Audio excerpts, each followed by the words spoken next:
Hello friends, welcome to Kalyani சுலகம். இந்த வீடியோவில் இட்லிக்கு சைட் டிஷ்ஷாக சூப்பரான ஒரு கத்தரிக்காய் கடையில் செஞ்சு காமிக்க போகிறேன். யூஸ்வலாக 4 இட்லி சாப்பிட்றாங்கன்னா இந்த கத்திரிக்காய் கடையில் இருந்ததுன்னா 6 இட்லி சாப்பிடுவாங்க. அவ்வளோ டேஸ்ட்டாக இருக்கும். எப்படி செய்யலாம்னு சொல்லிட்டு பார்க்கலாம் வாங்க. அதுக்கு முன்னாடி நம்ம சேனலை இன்னும் சப்ஸ்கிரைப் பண்ணாமல் பார்த்துட்டு இருந்தீங்கன்னா சப்ஸ்கிரைப் பண்ணிக்கோங்க. கூடவே பெல் பட்டன் இருக்கும், அதை ப்ரெஸ் பண்ணி அதில் ஆல் ஆப்ஷனை கிளிக் பண்ணிக்கிங்க. மறக்காமல் லைக் அண்ட் ஷேர் பண்ணி நம்ம சேனலுக்கு சப்போர்ட் பண்ணுங்கள். இப்போ வாங்க செய்ய ஸ்டார்ட் பண்ணலாம். நான் ஒரு 50 கிராம் அளவுக்கு சிறுபருப்பு எடுத்திருக்கேன். இந்த பருப்பை நல்லா கழுவிட்டு நல்ல தண்ணி சேர்த்து ஸ்டவ் ஆன் பண்ணி வச்சுக்கலாம். இப்போ நான் செஞ்சு காமிக்கக்கூடியதை 4 பேர் தாராளமாக சாப்பிட்லாம். அந்த அளவுக்கான பொருள்களோடு தான் செஞ்சு காமிக்கிறேன். இப்போ இந்த பருப்போடு கொஞ்சமாக பெருங்காயம் சேர்த்துக்குங்க.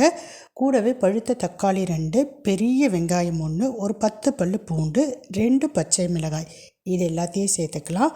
நல்லா 1/4 கிலோவில் இருந்து 350 கிராம் அளவுக்கு ஃப்ரெஷ்ஷான கத்திரிக்காவாக, எந்த கத்திரிக்காவாக இருந்தாலும் பரவாயில்ல, வெள்ளை கலர், பச்சை கலர், ஊதா கலர், இப்படி எந்த கத்திரிக்காவாக இருந்தாலும் பரவாயில்ல, நல்லா பொடியாக நறுக்கிட்டு அதனுடைய நிறம் மாறாமல் இது கூட சேர்த்துக்கணும். இப்போ நான் சேர்த்துட்டேன். இது கூடவே சிட்டிகை அளவுக்கு மஞ்சத்தூள் சேர்த்துக்கங்க.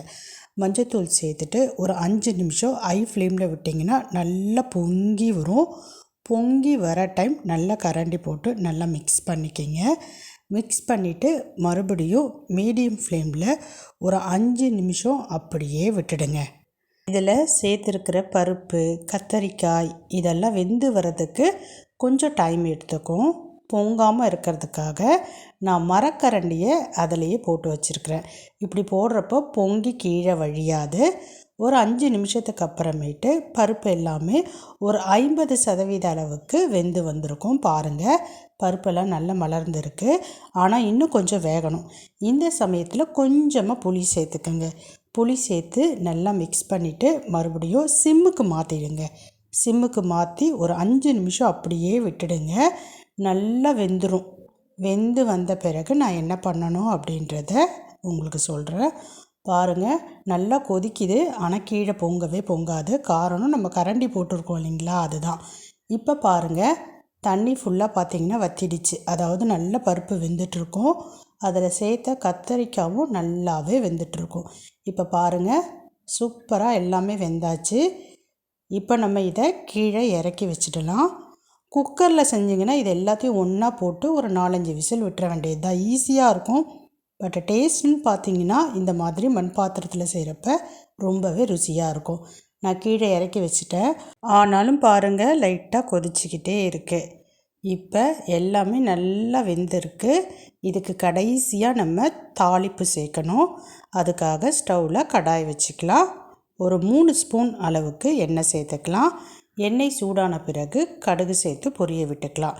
கொஞ்சமாக சீரகமும் கூடவே சேர்த்து பொரிய விட்டுக்குங்க. ஒரு 2 காய்ந்த மிளகாவை சேர்த்துக்கலாம். ஏற்கனவே நம்ம பச்சை மிளகாய் சேர்த்துருக்கோம். அதை கவனத்தில் வச்சுக்கிட்டு காய்ந்த மிளகாவையும் சேர்த்துக்கிறேன். கூடவே கொஞ்சமாக கருவேப்பிலை சேர்த்துக்கிறேன். அவ்வளோதாங்க, தாளிப்பு ரெடி ஆகிடுச்சு. இந்த தாளிப்பை நம்ம ஏற்கனவே வேக வச்சு இறக்கி வச்சுருக்கோம் இல்லைங்களா, பருப்பு, கத்தரிக்காய், அது கூட சேர்த்துக்கலாம். சேர்த்துட்டு தேவையான அளவு உப்பு சேர்த்துக்கலாம். அதாவது கல்லுப்பு சேர்த்து கடையல் கொடுங்க, ரொம்பவே ருசியாக இருக்கும். இப்போ நான் உப்பு சேர்த்துட்டேன். இப்போ மொத்தமாக கடைஞ்சிக்க போகிறோம். ரொம்ப கடையணும்னு அவசியம் இல்லைங்க. லைட்டாக நம்ம கரண்டி வச்சு மிக்ஸ் பண்ணாலே போதும், கரெக்டாக இருக்கும்.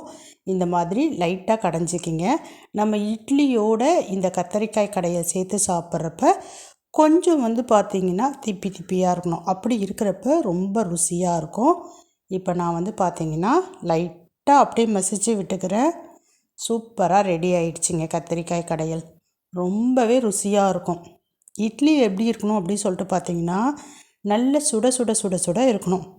இதை நல்லா கடைஞ்சி எடுக்கணும். இதை தாளிப்பு ரெடி பண்ணுறப்பவே நம்ம இட்லியையும் ஊற்றி வச்சுக்கணும். இப்போ நான் இட்லி ஊற்றி வைக்கிறேன் பாருங்கள்.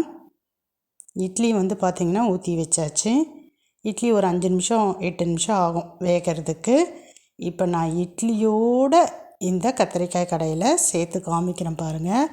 நாக்கில் எச்சில் ஊறும், அவ்வளோ சூப்பராக இருக்கும். நீங்களும் இதே மாதிரி ஆவி பறக்க சுட சுட சுட இட்லி எடுத்துக்குங்க. சூடான கடையில் சேர்த்து சாப்பிடுங்களேன், சும்மா சூப்பராக இருக்கும். செஞ்சு பாருங்கள், சாப்பிட்டு பாருங்கள், எப்படி இருக்குது அப்படின்றதையும் மறக்காமல் கமெண்ட் செக்ஷனில் சொல்லுங்கள். இப்போ நான் கிளம்புறேன். பாய்.